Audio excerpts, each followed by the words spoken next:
পশ্চিমবঙ্গ সরকারের জনশিক্ষা প্রসার এবং গ্রন্থাগার পরিষেবা অধিকার এবং মালদা জেলা স্থানীয় গ্রন্থাগার কর্তৃপক্ষের উদ্যোগে মালদা জেলা বইমেলা এবং প্রদর্শনী উদ্বোধন করা হলো সোমবার।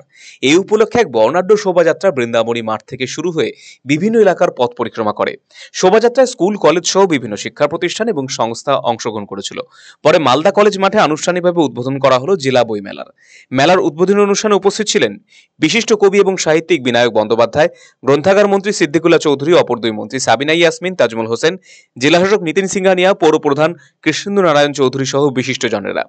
বিভিন্ন প্রকাশনী প্রায় 200টি স্টল রয়েছে এই বইমেলায়। পাশাপাশি বিভিন্ন ধরনের সাংস্কৃতিক মঞ্চে অনুষ্ঠিত হবে অনুষ্ঠান। আগামী 20 জানুয়ারি পর্যন্ত চলবে মালদা জেলা বইমেলা।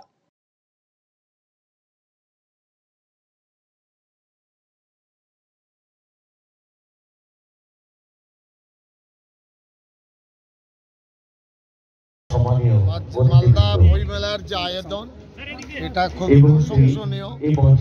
এইভাবে বর্ণাঢ্য মিছিল অন্যান্য জেলা করতে পারে।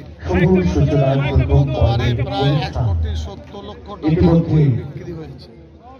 আজকেও আনুষ্ঠানিকভাবে যে